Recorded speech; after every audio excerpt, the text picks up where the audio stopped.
ప్రభు అయినటువంటి యేసుక్రీస్తు నామములో మీ అందరికీ కూడా శుభవందనాలు తెలియజేసుకుంటున్నాను. ప్రియ దేవుని పిల్లలారా, మరి పోయిన వారం కూడా నేను శపించబడిన నేల అనేటువంటి విషయాన్ని మరి నేను బోధించాను.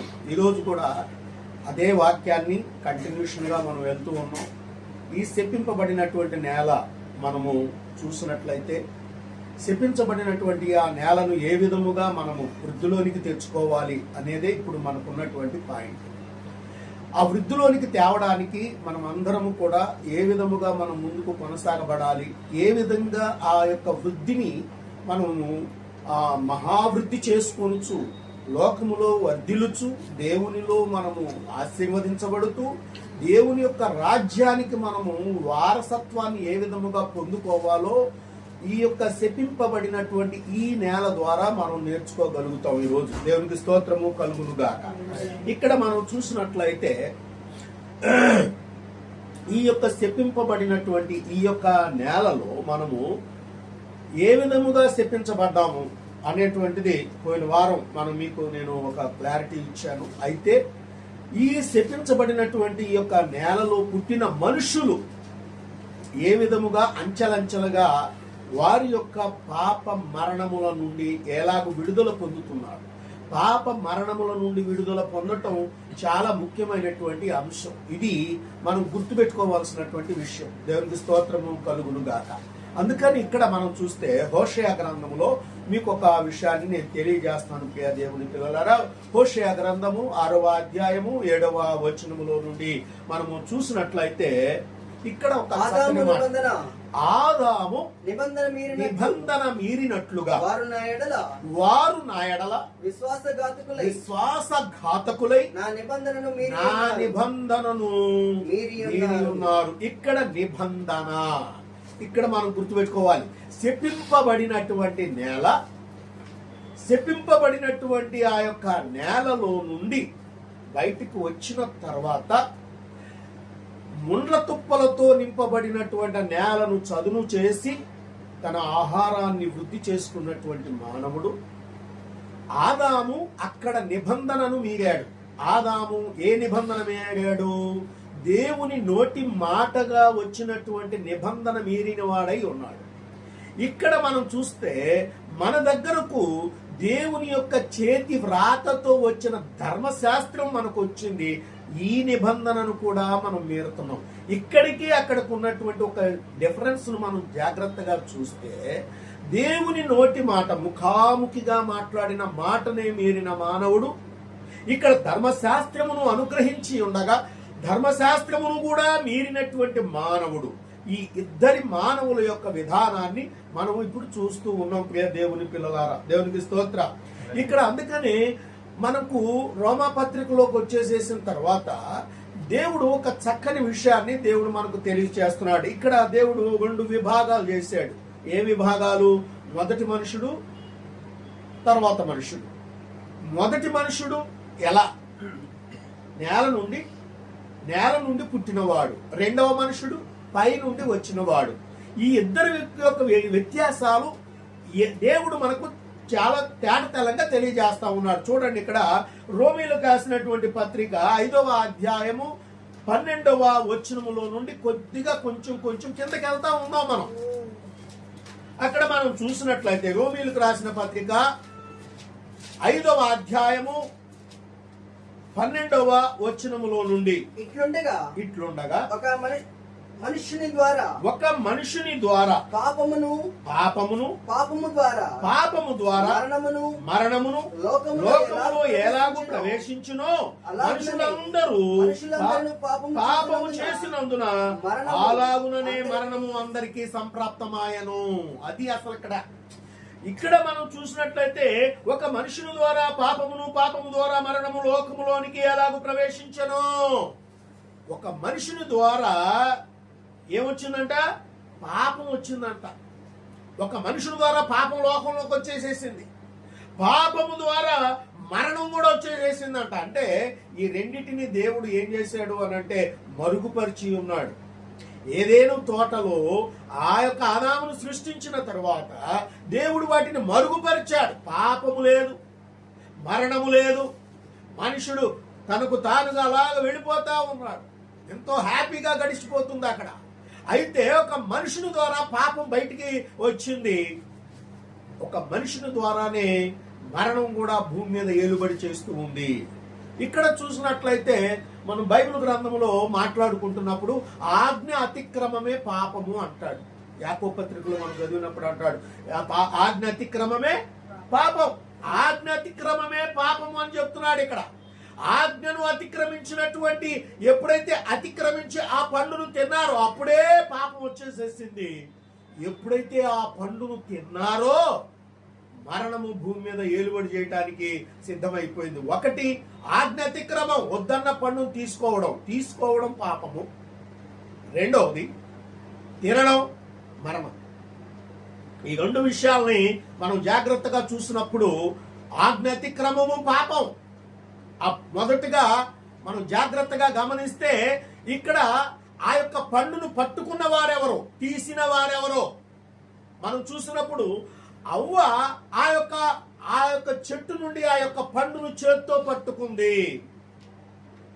ఏం చేసింది? మొదటగా ఆమె చెట్టు నుండి కాయను చేత్తో తీసుకుంది.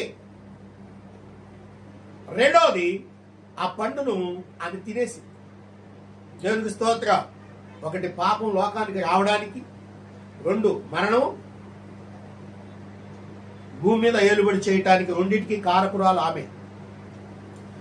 ఇక్కడ మనం జాగ్రత్తగా చూసినప్పుడు మరి ఆదాము చేసినటువంటి అపరాధం అన్నాడు. ఆదాము ఏం చేశాడంటే ఇక్కడ అపరాధం చేశాడు అన్నాడు. అపరాధం అంటే దాని అపరాధానికి పాపం మరణం భూమి మీద ఏలుబడి చేయడానికి తేడా ఉంది. ఇక్కడ మనం చూసినట్లయితే స్త్రీ ఎప్పుడైతే ఆ యొక్క తినొద్దన్న పండును తిన్నదో ఆ పండు తీసుకొచ్చి ఆదాము చేతిలో పెట్టినప్పుడు ఇది ఎక్కడిది అని అడక్కోకుండా తినడమే అతను చేసిన అపరాధం. దేవునికి స్తోత్రము కలుగునుగాక. చాలా సార్లు మనం చూస్తూ ఉంటాం ప్రియ దేవుని పిల్లలారా, భార్య మాట వినొద్దు అని ఎవరో చెప్పరు, భార్యను ప్రేమించొద్దు అని అనరు. కానీ పురుషుడు ఎప్పుడు కూడా ఎలా ఉండాలి అంటే జ్ఞానము కలిగిన వాడై ఉండాలి, జ్ఞానముతో ఆలోచించాలి. నువ్వు కళ్ళు మూసుకొని ఏది పెట్టినా దాన్ని తినకూడదు, అది గుర్తుపెట్టుకోవాలి ఇక్కడ. అందుకనే ఆదాము ఏం చేశాడు? అపరాధము చేశాడు అని అంటున్నాడు. చూడండి ఇక్కడ మనం చూసినట్లయితే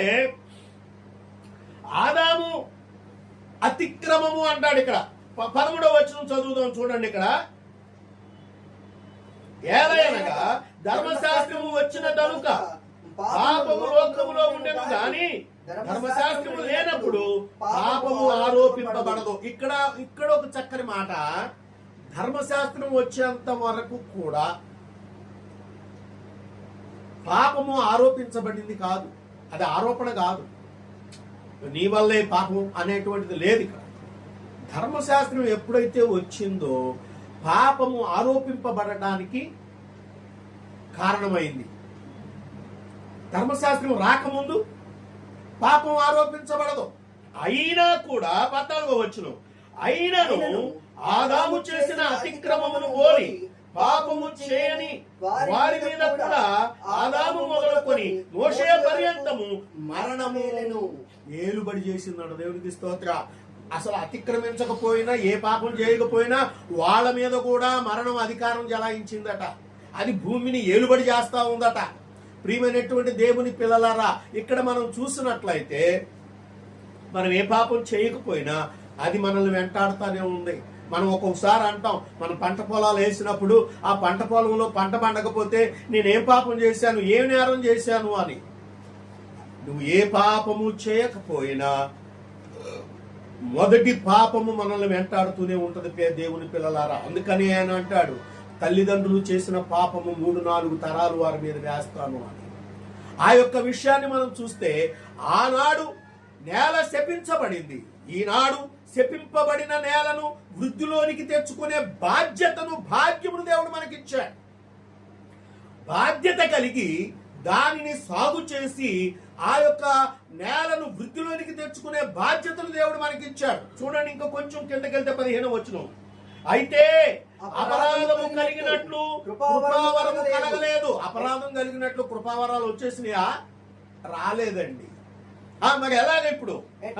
ఎట్లనగా ఒకని అపరాధము వలన వలన అనేకులు చనిపోయిన పక్షమున దేవుని కృపయు మరి ఎక్కువగా దేవుని యొక్క కృపయు యేసుక్రీస్తు ఒక మనిషిని కృపచేతనైన దానమును అనేకులకు కలుగునట్లు అవి విస్తరించను. దేవునికి స్తోత్ర.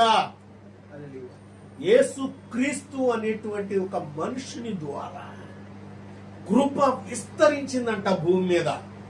ఆ కృపా కాలములోనే మనము మన పితరులు చేసినటువంటి అపరాధములను బోలి నడువక పరిశుద్ధత కలిగినటువంటి ధర్మశాస్త్రం యొక్క నిబంధనను మేరక ఆజ్ఞానుసారమైనటువంటి బ్రతుకును నువ్వు కలిగి ఉన్నప్పుడు ఖచ్చితముగా నీవు ఆశీర్వదింపబడదవు. అయితే ఆ మనుషునికి ఈ మనుషునికి ఉన్నటువంటి తేడా ఏమిటి అనేటువంటి ఆ ఒక విధానాన్ని మనం చూసినట్లయితే ప్రియ దేవుని పిల్లలారా, మనము దానికి దీనికి ఉన్నటువంటి డిఫరెన్స్ ను ఎందుకు ఆ మనుషుడెవరు ఈ మనుషుడెవరు అనంటే కొరింథీయులకు రాసిన మొదటి పత్రిక 15వ అధ్యాయము 45వ వచనములో నుండి మనం చూసినట్లయితే ఇక్కడ ఒక చక్కని మాటను దేవుడు మనకు తెలియజేస్తున్నాడు. దేవునికి స్తోత్ర. 45వ వచనము నుండి ఆదామును మొదటి మనుషుడు జీవించు ప్రాణి అని వ్రాయబడి ఉన్నది. కడపటి ఆదాము జీవింపజేయు ఆత్మ ఆయను. మొదటి ఆదాము కడపటి ఆదాము. కొరింథీయులకు రాసిన మొదటి పత్రిక 15వ అధ్యాయము 45వ వచనం నుండి మనం చదవాలి ప్రియ దేవుని పిల్లలారా.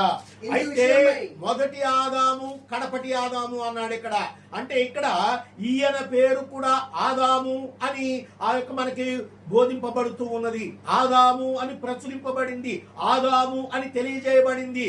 ఎందుకు అనేటువంటి విషయాన్ని మనం చూస్తే ఇందు విషయమై ఆదాము మొదటి మనుష్యుడు జీవించు ప్రాణి ఆయన వ్రాయబడి ఉన్నది. కడపటి ఆదాము జీవింపజేయు ఆత్మ ఆయను. ఈయన జీవింపజేసేవాడంట. ఆయన ఏం చేశాడంట? మొదటి మనుషుడు జీవించు ప్రాణి అంటే ఆయన మాత్రమే జీవిస్తున్నాడు. ఈయన జీవింపజేయు ప్రాణి, ఆత్మ అయి ఉన్నాడు. ఈయన అనేకులకు ప్రాణదానం ఇవ్వడానికి వచ్చాడు. ఆయన మాత్రమే ఆయన బ్రతకడానికి ఉండిపోయాడు. అంతే తేడా ఇద్దరికి. ఇంకా కొంచెం చూసినట్లయితే 46 ఆత్మ సంబంధమైనది మొదట కలిగినది కాదు, ప్రకృతి సంబంధమైనదే మొదట కలిగినది, తర్వాత ఇప్పుడు ఏది మొదలు ఏది చివరా? మొదలేంటి తర్వాత ఏంటి అని అంటే మొదలేంటి తర్వాత ఏంటండి? అది మొదలేంటి తర్వాత ఏంటి? మొదటిది ఇక్కడ మనం చూసినప్పుడు మొదటిది ప్రకృతి సంబంధమైంది. ప్రకృతి పాపం ఎక్కడి నుంచి వచ్చింది? దేంట్లోంచి వచ్చింది? ప్రకృతిలో నుంచి వచ్చింది. రెండవది ఆత్మలో నుండి వచ్చేది. ఆత్మలు సంపాదించుకోవాలి. అందుకనే ఆయన ఆత్మల కాపరి అని పిలువబడిన దేవుడై ఉన్నాడు. దేవునికి స్తోత్ర. యేసుక్రీస్తు ఆత్మలకు కాపరి అయిన వాడు. ఈ రోజున మనం చూసినట్లయితే ఇక్కడ ఏమంటున్నాడు అంటే ఆత్మ సంబంధమైనది. అందుకని యేసుక్రీస్తు అను నామము ద్వారానే తప్ప మరి పాప క్షమాపణ మరి ఎవరికి కలుగదు. నువ్వు ఎంత ప్రార్థన చేసినా యేసు నామములో అడుగుచున్నాము తండ్రి అని ఆ తండ్రికి నువ్వు చెబితేనే కానీ మామూలుగా నీకు ఆ యొక్క ప్రార్థన దేవుని సన్నిధిలో కూడా అంగీకరింపబడదు. ఇక్కడ దేవుడు అదే మాట్లాడుతున్నాడు ప్రియ దేవుని పిల్లలారా. అలా ఇక్కడ మరొక మాట చూద్దాం ప్రియ దేవుని పిల్లలారా. 48వ వచనం మంటి నుండి పుట్టిన వాడెవడో మంటి నుండి పుట్టిన వారు అట్టివారే. మంటి నుండి పుట్టిన వాడెవడో మంటి నుండి పుట్టిన వారు అట్టివారే. అంటే ఎవరి నుంచో వచ్చాం మనం? మంటి నుండి పుట్టిన వానిలో నుంచే మనం అందరం వచ్చాం బయటికి. దేవునికి స్తోత్రము కలుగును గాక. ఎక్కడి నుంచి వచ్చాం మనం? మంటి నుండి పుట్టిన వారి నుండి వచ్చాం. మరి యేసు ప్రభు ఎక్కడి నుంచి వచ్చాడు?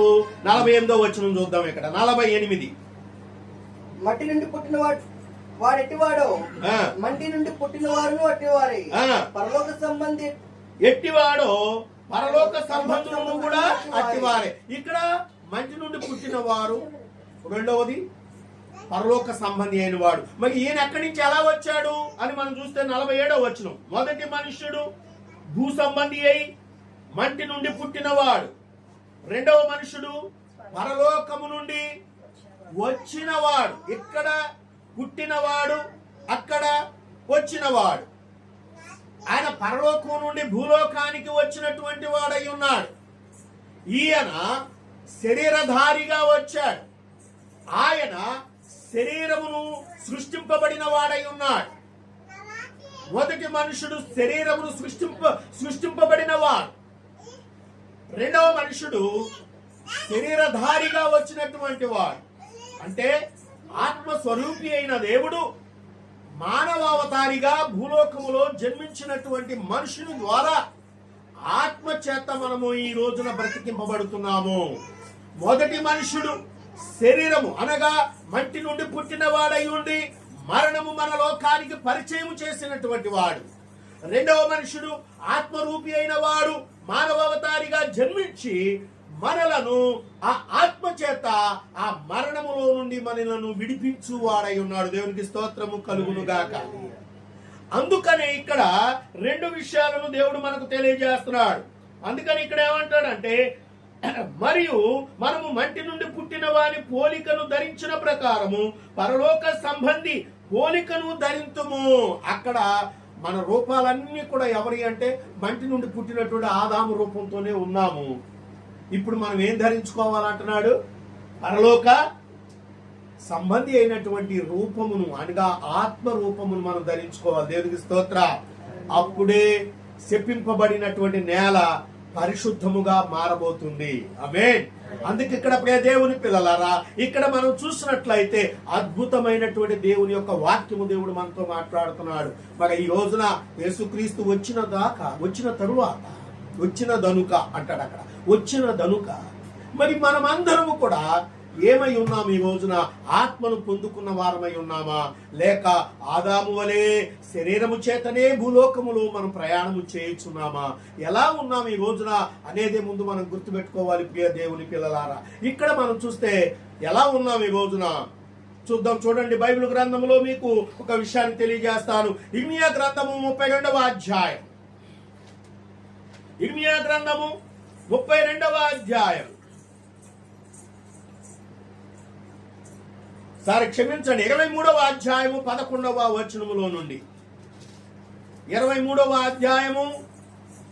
ప్రవక్తలేమి యాజకులేమి అందరూ కూడా అపవిత్రులు. ఏమన్నాడండి ఇక్కడ?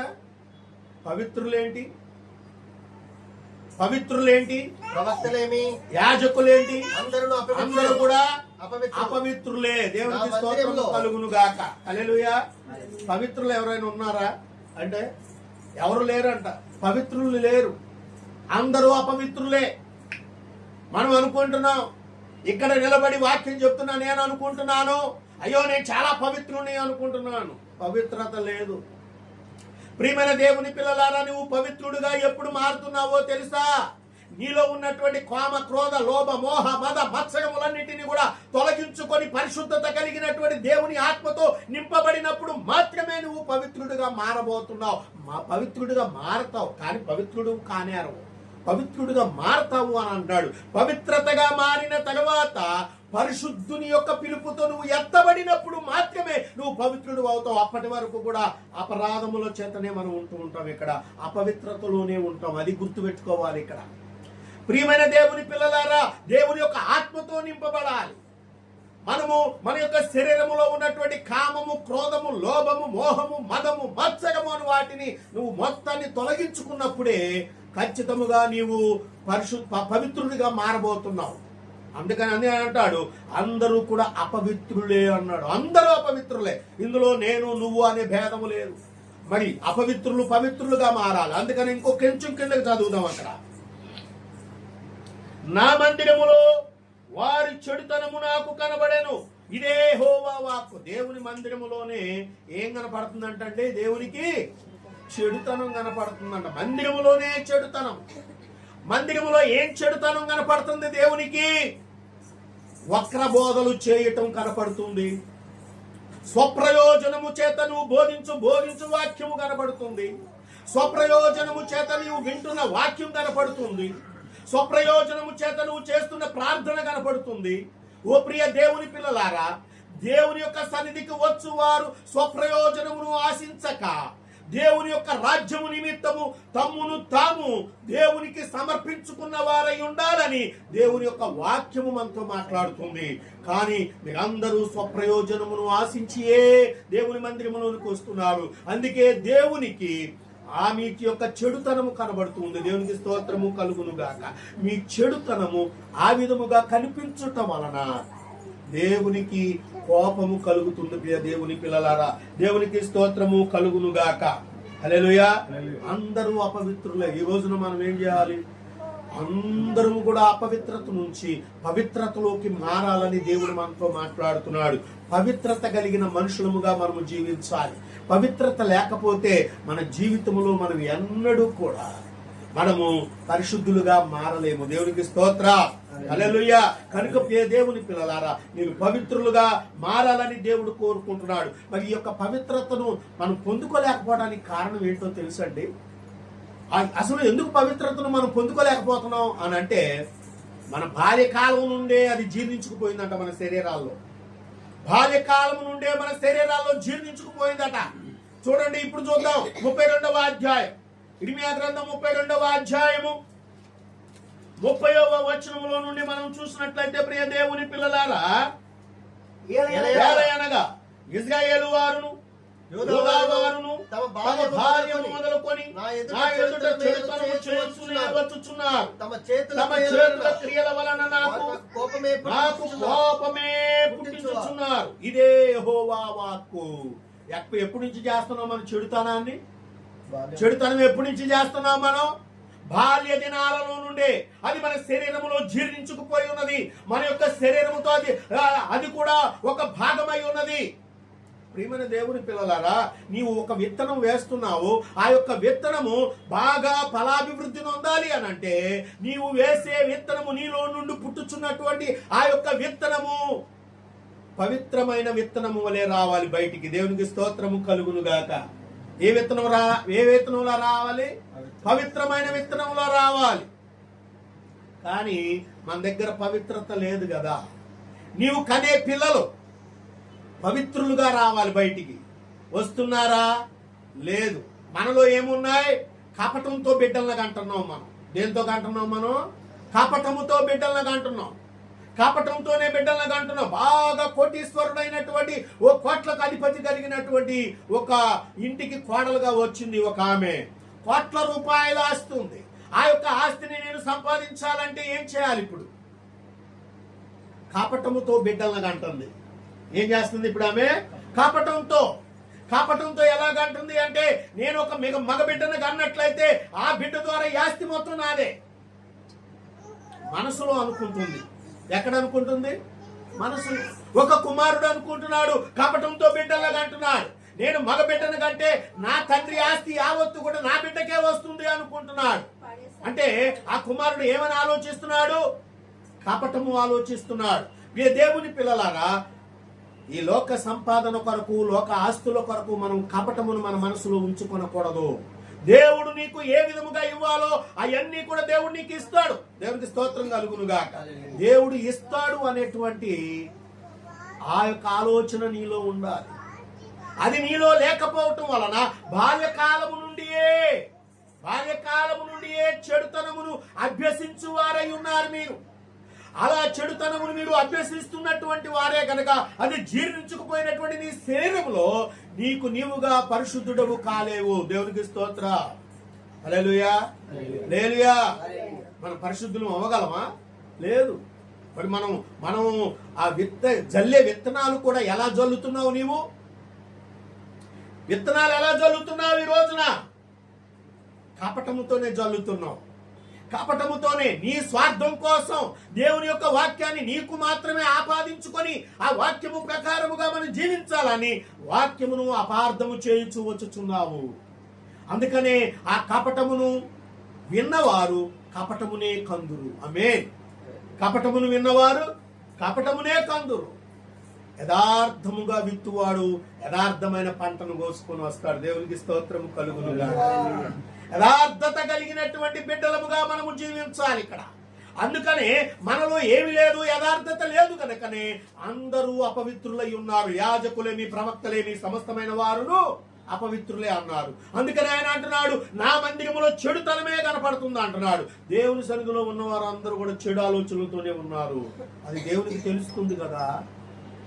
చెడు ఆలోచన నీలో నుండి తొలగించినప్పుడే నువ్వు పరిశుద్ధుడిగా మారటానికి అవకాశం ఉంటుంది. చెడు తలంపులు నీలో పెట్టుకొని, చెడ్డ ఆలోచనలు పెట్టుకొని, నేను ఇంతగా ప్రార్థిస్తున్నప్పటికీ కూడా నాకు ఏ విధమైనటువంటి ఆ యొక్క కార్యము నాకు జరగటలేదు అని నీవేలా అనుచున్నావు. దేవునికి స్తోత్రము కలుగునుగాక. హల్లెలూయా. ప్రియమైనటువంటి దేవుని పిల్లలారా, ఇక్కడ మనం చూసినట్లయితే దేవుడు మనతో మాట్లాడుతున్నాడు. ఏమని మాట్లాడుతున్నాడు? ఏమంటున్నాడు? దేవుని యొక్క వాక్యమును పరిశుద్ధత కలిగి మనం విత్తాలట. దేవుని వాక్యాన్ని ఏం చేయాలి? మనం పరిశుద్ధత కలిగి విత్తాలి, అంతేగాని కపటంతో విత్తకూడదు. అందుకని ఇక్కడ అంటాడు చూడండి, 126వ అధ్యాయము కీర్తనల గ్రంథము, 126వ అధ్యాయము కీర్తనల గ్రంథము మనం చూసినట్లయితే ఇక్కడ దేవుడు ఒక మాట అంటున్నాడు 5వ వచనం నుండి, కన్నీళ్లతో విత్తుచువారు, కన్నీళ్లు విడుచుచూ విత్తువారు సంతోషగానముతో పంటను కోసుకొని వస్తామంట. దేవునికి స్తోత్రము కలుగును గాక. దేవుని యొక్క విత్తనాలు దేంతో విత్తాలి? మనము కన్నీళ్లు ఎక్కడి నుంచి వస్తాయి? కపట కన్నీళ్లు ఉంటాయి. కన్నీళ్లలో రకాలు ఉంటాయి. కపట కన్నీళ్లు ఉంటాయి. ఊరికూరికినే కళ్ళము నీళ్లు పెట్టుకుంటారు కరిగిపోవడానికి. వగలమారి ఏడుపులు అంటారు. వాటిని ఏం ఏడుపులు అయ్యి? వగలమారి ఏడుపులు అంటారు. మనము ఏడ్చే ఏడుపు కూడా పవిత్రమైనటువంటి ఏడుపు రావాలి. అనగా నీ హృదయము ద్రవించాలి. ఏం చేయాలి? ఇప్పుడు హృదయము ద్రవించాలి. హృదయములో నుండి దుఃఖము బయటకు రావాలి. హృదయములో నుండి దుఃఖము బయటకు వస్తే, నీ హృదయము ద్రవించితే, నీ హృదయము కదిలించబడితే, నీ హృదయములో నుంచి ఆ యొక్క వేదన, రోదనతో కూడినటువంటి ఆ యొక్క కన్నీళ్లు దేవుని యొక్క సన్నిధిలో ఆయన బుడ్డిలోకి చేర్చబడతాయి. దేవునికి స్తోత్రము కలుగును గాక. ఆ కన్నీళ్లతో విత్తువాని యొక్క సంఘమును దేవుడు ఆశీర్వదిస్తాడు. ఆ కన్నీళ్లతో విత్తువారు, ఆ కుటుంబాలు ఆశీర్వదించబడతాయి. దేవునికి స్తోత్రం కలుగును గాక. ఏం ఆశీర్వదించబడతాయి? కుటుంబాలు కూడా మనం కన్నీళ్లతో ప్రార్థన చేయాలి. ఒక్కొక్కళ్ళకి కూర్చోగానే కన్నీళ్ళు వస్తాయి. ఎందుకు వస్తున్నాయో అసలు వాళ్ళకన్నా తెలుసు అంటే అది కూడా తెలియదు మనకి. అందుకనే ఆ కన్నీళ్లతో విత్తాలి మనం. నీవు విత్తేది ప్రతిది కూడా కన్నీటితో విత్తడం నేర్చుకోవాలి. మనము కపటముతో నీవు విత్తావా, కపటమనే పంటే కోస్తావు. దేవునికి స్తోత్రము కలుగును గాక. హల్లెలూయా. మనం చూసాం కదా, ఎవరిని చూసాం? కయ్యూను, హేబేలును మనం చూస్తాము. కయ్యూను పంట వేశాడు, దేవునికి ఎలా అర్పణ చేశాడు? దేవునికి కపటముతో అర్పణ చేశాడు. తప్ప తాళులు దేవునికి సమర్పణ చేశాడు, అర్పించాడు. హేబేలు ఏం చేశాడు? శ్రేష్టమైన, అనగా శ్రేష్టమైన హృదయముతో, పవిత్రమైన హృదయముతో, పవిత్రమైనటువంటి ఆలోచనతో దేవునికి బలమైన వాటిని దేవునికి అర్పణ చేశాడు. దేవునికి స్తోత్రము కలుగునుగాక. ఇక్కడే దేవుడు మనకు చూపించాడు. దేవుని పిల్లలారా, ఇద్దరు రెండు మనస్తత్వాలు కలిగిన వాళ్ళు. ఈ రెండు మనస్తత్వాలు కలిగినటువంటి ఈ మనుషులు విత్తన విత్తనాలు ఎలా ఉన్నవి అనంటే, ఒకడు కపటముతో, మరి ఒకడు శ్రేష్టమైన ఫలములను అనుభవించడానికి, అంటే హృదయపూర్వకముగా దేవునికి అర్పణ చేశాడు. మనం ఎలా దేవునికి అర్పిస్తున్నావు? నీవు విత్తే విత్తనము పవిత్రమైనదిగా ఉండాలి ఇక్కడ. అందుకనే దేవుడు మాట్లాడుతున్నాడు, ప్రియ దేవుని పిల్లలారా, వాళ్ళు ఎలా తీసుకొస్తున్నాడంట? కన్నీళ్లతో విత్తువారు సంతోషముతో పంట పనులను మోసుకొని వస్తారట. మనం ఇక్కడ మన కన్నీళ్లు దేవునికి ఇష్టమైనట్లుగా మనము మన కన్నీళ్లను విడవాలి. దేవునికి స్తోత్ర. మన కన్నీళ్లు అలా విడవాలి.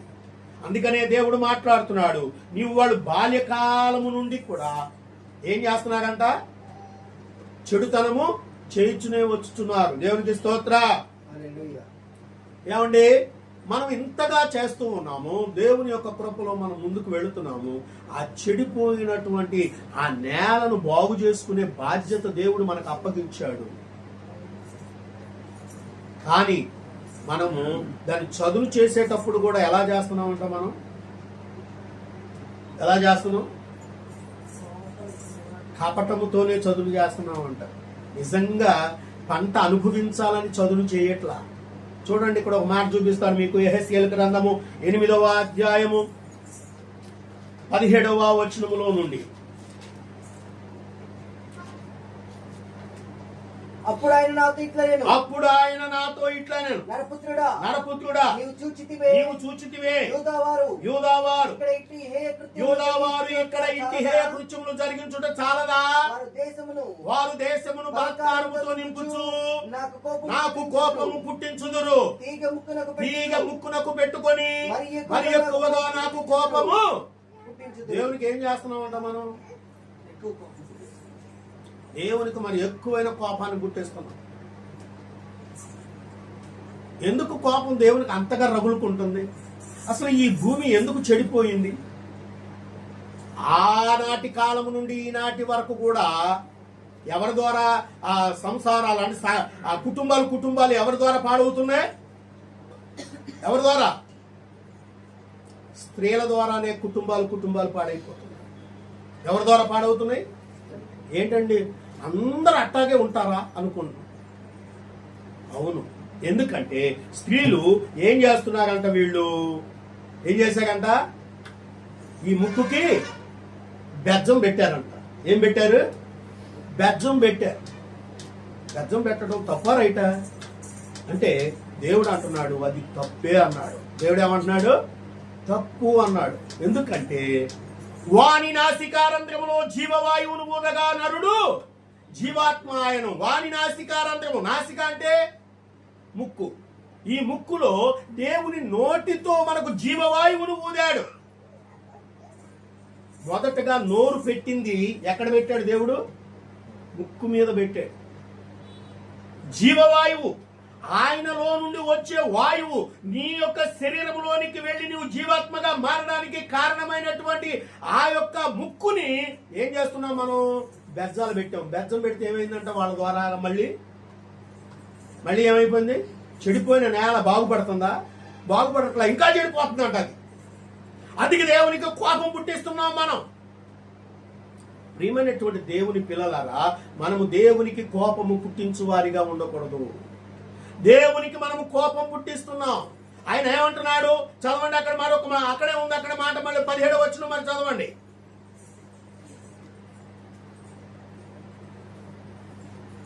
అప్పుడు ఆయన నాతో ఇట్లా నేను నరపుత్రుడా నీవు చూచితివే యూదావారు ఇక్కడ ఇట్టి హేయ కృత్యములు జరిగించుట చాలదా?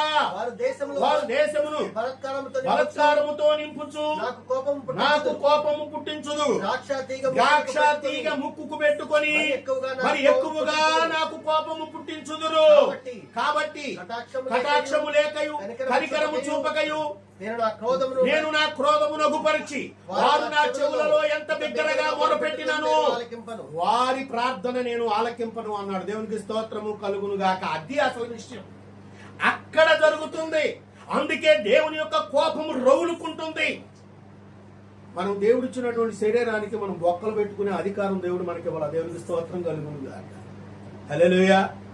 బెజ్జాలు పెట్టకూడదు. మనం ఏం చేస్తున్నాం? మనం బెజ్జాలు పెట్టుకుంటున్నాం.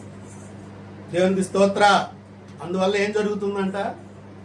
దేవునికి మరి వాళ్ళు చేసిన ప్రార్థన దేవుడు ఆలకిస్తాడా? ఆలకించాడు. ఎట్టి పరిస్థితుల్లో కూడా ఆలకించడు.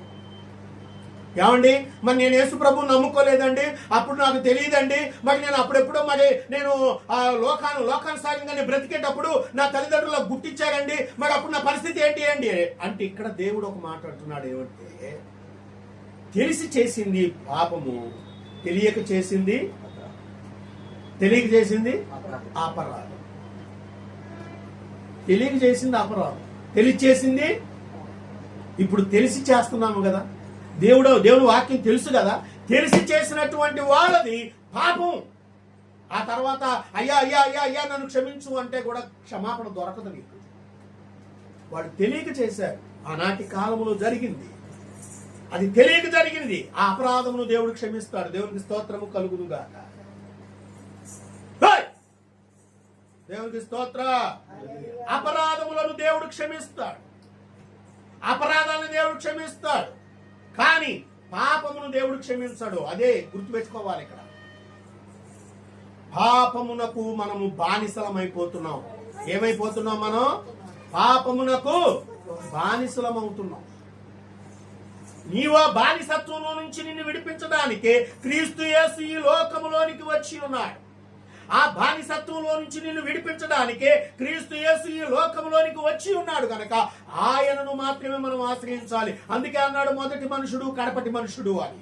అందుకని ఆయన పరలోకము నుండి వచ్చాడు, ఈయన భూమి మీద సృష్టింపబడ్డాడు అని. భూమిలో నుండి వచ్చిన వాడు పరలోకము నుండి వచ్చిన వాడు. పరలోకములో నుంచి వచ్చినటువంటి ఆయన ఆత్మను మనం పొందుకున్నట్లయితే భూమి మీద బ్రతికే మనుషుడు దీవించబడతాడు. దేవునికి స్తోత్రము కలుగునుగాక. హల్లెలూయా. ప్రియమైనటువంటి దేవుని పిల్లలారా, మనము దేవుని యొక్క కృపలో వర్ధిల్లాలి అనంటే మన పాపముల నుంచి మనం విడుదల పొందాలి. దేని నుంచి విడుదల పొందాలి? పాపముల నుంచి. అనగా దేవుని యొక్క వాక్యమునకు అనుకూలమైనటువంటి విధముగా మనం నడవాలి. అంతేగాని నీకు అనుకూలమైన విధంగా నేను నడవమని దేవుడు చెప్పట్లా. మనం ఏం చేస్తున్నామంటే నీకు అనుకూలమైన విధంగా నువ్వు నడుస్తూ నేను దేవుని బిడ్డను అని చెప్పుకుంటున్నావే, అది తప్పు. ఇంకా ప్రవక్తలు అన్నాడు. ప్రవక్తలు కూడా అబద్ధములు చెప్పువారై ఉన్నారంట. ప్రవక్తలు అంటే అబద్ధపు ప్రవక్తలు. వాళ్ళు ఏం చెబుతున్నారంట? కనపడని దానిని కనపడిందని, వినపడని దానిని వినపడిందని, తెలియని దానిని నాకు తెలుసని అలా చెప్పువారు ప్రవక్తలై ఉన్నారు. దేవునికి స్తోత్రము కలుగునుగాక. ఈ రోజున మనం చూస్తే మనం ఎలాంటి స్థితిలో బ్రతుకుతున్నాం ప్రియ దేవుని పిల్లలారా? కపటముతో బ్రతుకుచున్న వారమై ఉన్నాం. దేంతో బ్రతుకుతున్నాం? మనం కపటముతో బ్రతుకుచున్న వారమై ఉన్నాం. మనము కపటముతో కలిసి నడుస్తున్నటువంటి మనుషులమై ఉన్నాం. కపట మనుషులం మనం. అందుకని కపటము నీలో నుండి పోవాలని సెలవిచ్చాడు. దేవునికి స్తోత్రము కలుగునుగాక. హల్లెలూయా, హల్లెలూయా. తెలిసి చేసింది పాపమైనప్పుడు, తెలియక చేసిన అపరాధం గనక అపరాధములను క్షమించు యేసు పక్షముగా మనం నిలబడితే మనము ఆశీర్వదింపబడి ఆ నేల శాపం నుంచి విముక్తి పొందుతుందని ప్రభు పేరట మీకు తెలియజేస్తున్నాను.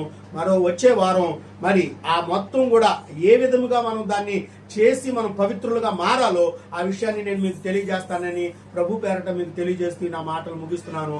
దేవుడు మిమ్మలను మీ కుటుంబములను దీవించి ఆశీర్వదించును గాక. ఆమేన్.